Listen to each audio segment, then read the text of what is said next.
Welcome back to e-learning for Adobe Dreamweaver CS6. In these lessons, we're gonna learn how to create a text index. Today, many designers use the blackout element as an easy way to indent headings and paragraph text. Semantically, the blackout element is intended to identify whole sections of text quoted from other sources. Visually, text formatted this way will appear indented and set off from the regular paragraph text and headings. But if you want to comply with web standards, you should leave this element for its intended purpose and instead use custom CSS classes when you want to indent text as you will in this exercise. So, we'll create a new page from the template. So, choose File and then New. Make sure that you have selected the page from template and the green start project. Then My Green Temp. Then Create. Save the file pairs as contact.html. Then save. In the document title field, I'll just select the placeholder text and type the contact meridian green start.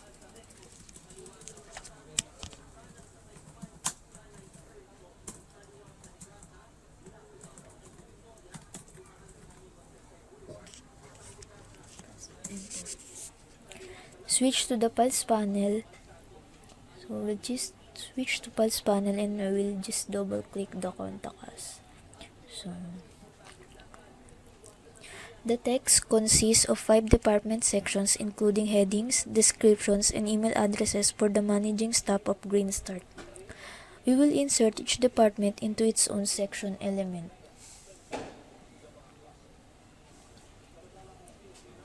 So 100%.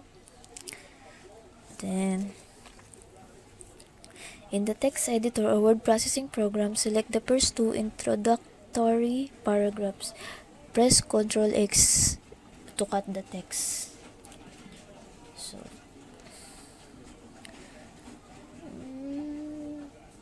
oops. Just cut it one, cut, and switch back to Dreamweaver. And select all this and replace it as a contact. Type contact meridian green start.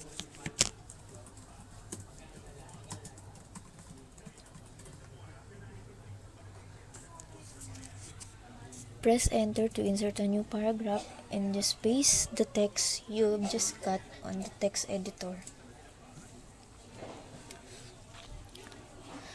The introductory text is inserted directly below the H1 element. The text is not in the section element. Going back to the text editor in the MS Word, so just cut the sausage money and copy it. Associate management up to email Elaine at etc. Just cut it.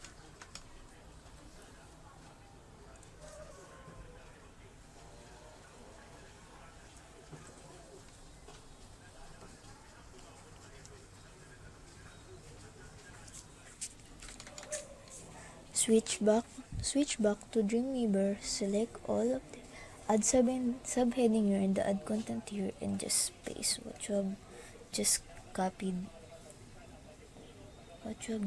in the text editor or what have you just cut.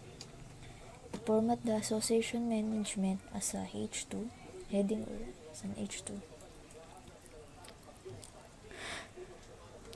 The first section is inserted. Switch to the text editor or word switch back to the text editor or word processing program and select the next 4 paragraphs which make up the education and event section. Press Ctrl X to cut the text. Now switch back to Dreamweaver and we'll just add another section here. Just click the section tag element, press the right arrow key, and then tap Ctrl T, and type section. And just paste the text you have just copied or you have just cut. Make it as a heading too.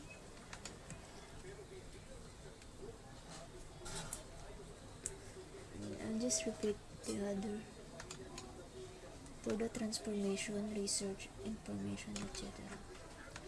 So cut this one, so copy this one.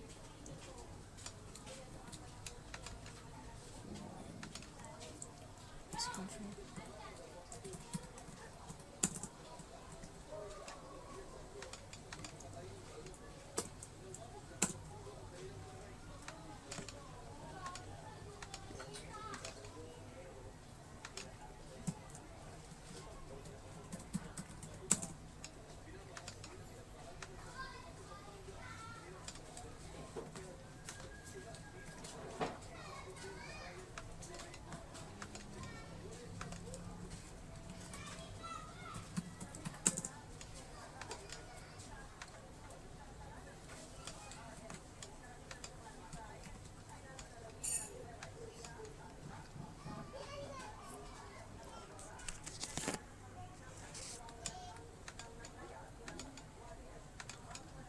Don't forget to make it as an heading too.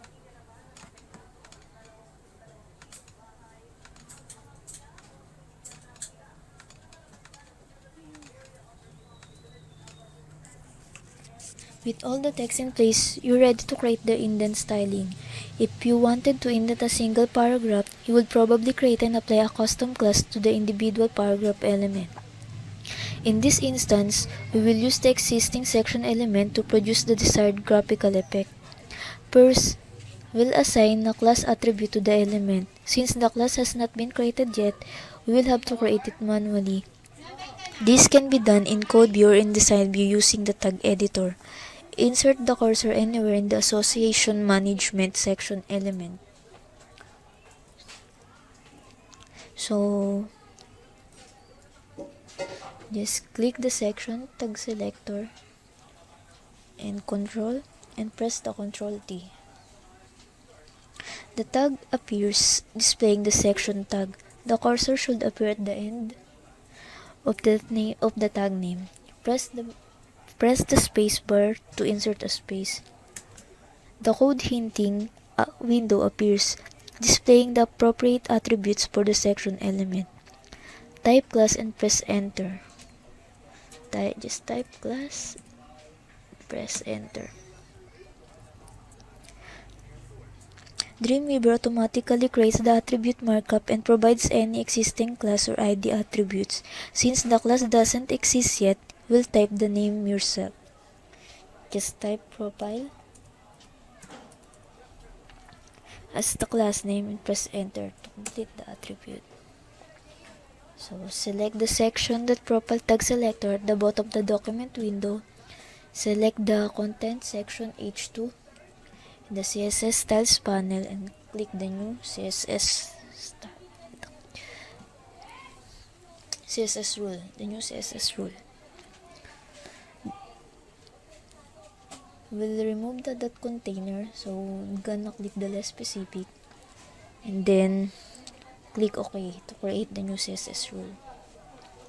In the box category, just select same for all in the margin field.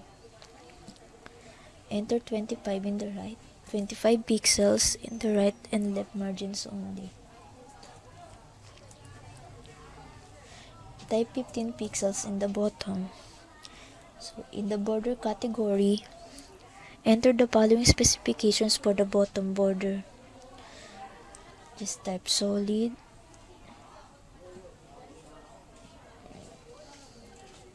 bottom, select solid,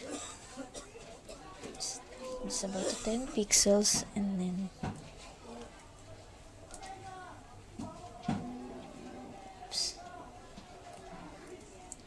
CA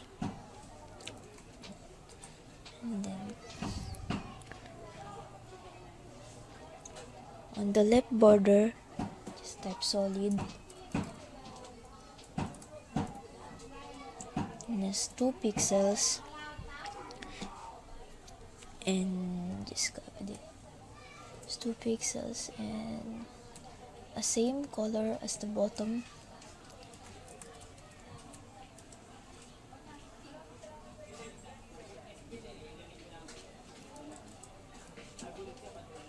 And then click apply. Okay.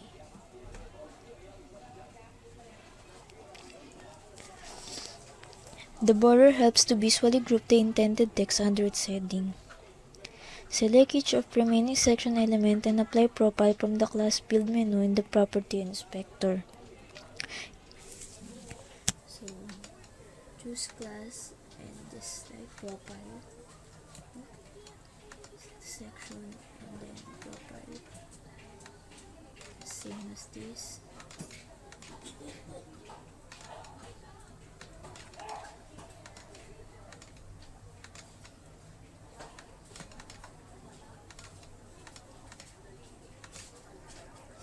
Each section is intended and displays the custom border. And that's it, and save the file.